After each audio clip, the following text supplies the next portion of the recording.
Hey guys, I just want to show you some insulators I picked up today. Now, like you see in my videos, I go out looking for these. We go out insulator hunting along railroads and old roads, find some old telegraph or power poles still standing, and you can find these insulators. Actually still, I saw some recently right up the road here. They're still using glass insulators in some of these poles, which is pretty cool because usually, I think it was around probably the 60s, they started shifting more toward porcelain, 60s, 70s. So it's pretty cool to see some glass ones still being used. But anyway, I went to an antique shop today, pretty big place. And of course there's different booths for different vendors. And I saw a big basket full of insulators. So I got down the floor and looked through them. So the first one I found is a Hemingway 45. And you can see the number at 45. Also known as a CD 155, very commonly used. Actually, this one's very heavy too. You see the thick glass. It doesn't have the drip points like some of the other Hemingways I showed you. Another thing different with this one is most of them I show you don't have a date. There's like a date range, like the 40s produced between 1910 1921, the 42s between 1921 into the 60s, and they stopped making them around 66 or 67. But this one does have made in the USA on it, and it also has a couple numbers. So the first one would be 24, you see right there. That would be the mold number, and then a dash, and then a 41. So that would be the year, except for, I showed you before, there's a dot next to it. So rather than putting another number in the mold, they would just add a dot to it, and that would be the year. So it would be in 1942. And these were eventually, I don't know if they were eventually replaced, but these were very commonly used. But I've showed you the Armstrong before, the DP1. That's what these were made for. These were made generally to replace this. I don't know if there's any real differences between these. There might be a slight difference. But this is what Armstrong did. They wanted to model after the CD 155. Same deal on the bottom, very thick, no drip points or anything. Probably the only difference would be right here on this one. This glass is a little thicker and this one's a little thinner. So you can see slight differences there between the Armstrong and the Hemingway. But that's what they made these for. So yeah, that would be that one. Hemingway 45, 1942. So the next one I found, I was really impressed with because I don't have it yet. And that's the only way I would purchase an insulator if it's something I haven't seen yet, something I haven't found outside. So this would be the Hemingway 56. This one just looks so cool, I had to have it. And it's not flawless, none of them are. This one was definitely used before, I'm guessing, but it's pretty clean. I mean, there's no chips in this one. I don't think anything like that. So you can see this has the multiple places to put the wires on right here. And this one was also produced late 30s, 1938, well into the 60s. So they're fairly common. This one, I guess the purpose of this was for phone wires, so that they could, so there wasn't any kind of interference. This is what I had read about it, so they could separate the wires and kind of swap the wires and have multiple places to put them for interference reasons. But you can see right there, Hemingway 56, and this one also made in USA, and it also has the mold number right there. So that would be a 5. And this actually has the 47, so that'd be a 1947.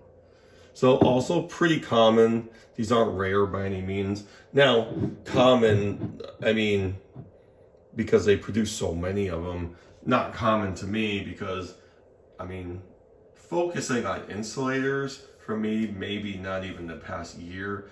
In New Hampshire, I found a bunch of broken ones. Here, well, I'm finding them all over the place. A lot of them are broken.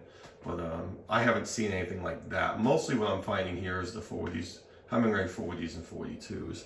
But this one I absolutely love. I think it's really cool. I love the multiple grooves to put the wires on, and you can read everything very clearly. It's pretty clean. Like I said, I'd never call one of these flawless. You can even see a little spot of rust right there, which tells me there was a wire on that one.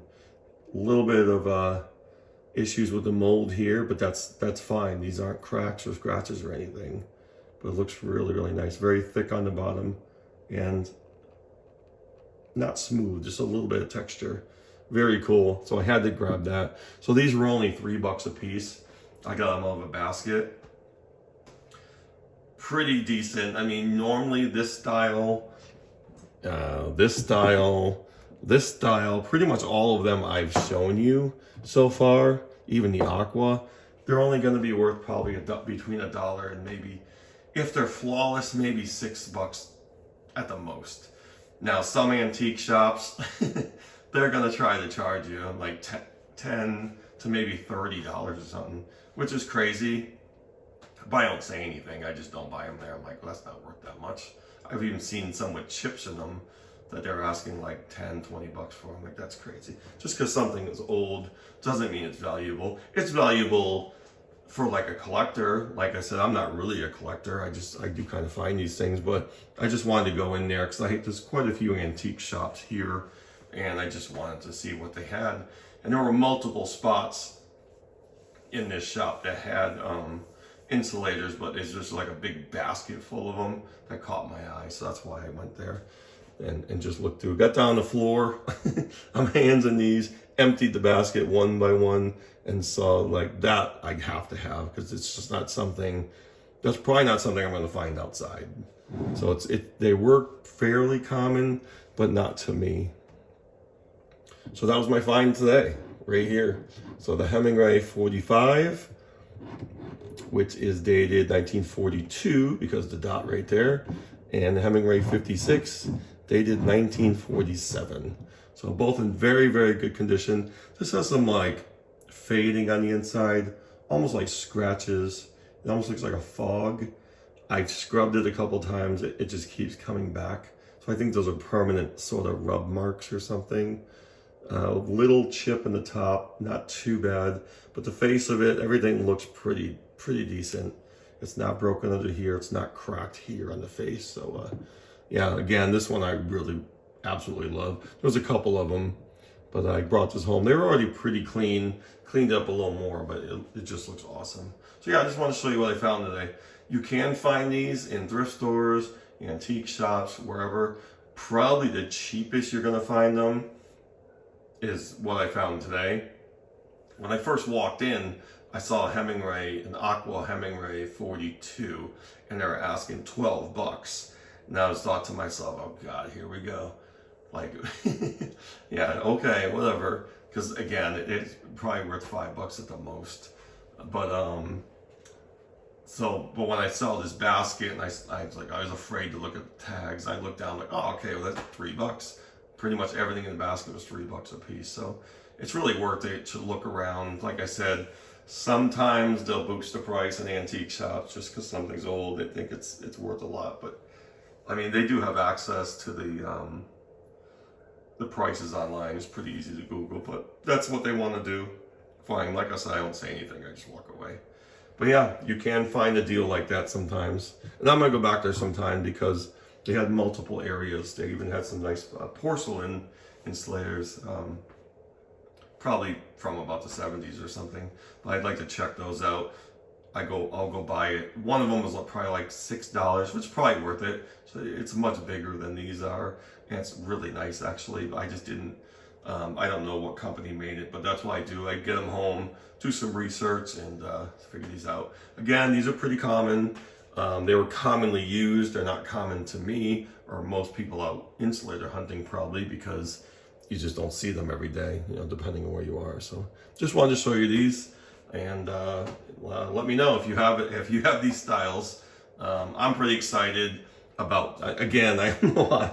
I really love this one. I just think it's really cool. But yeah, you just never know where you're gonna find these things. So if you can get a good deal with something you don't have already. I'm not picking them up for value or anything like that because I think they're worth something, because they're really not. It's just because it's something out of the ones I've collected so far, I just didn't have these yet. So I thought it was once I saw the $3, I figured, why not? All right, that's it. I just want to show these to you, and I'll see you in the comments. Take care.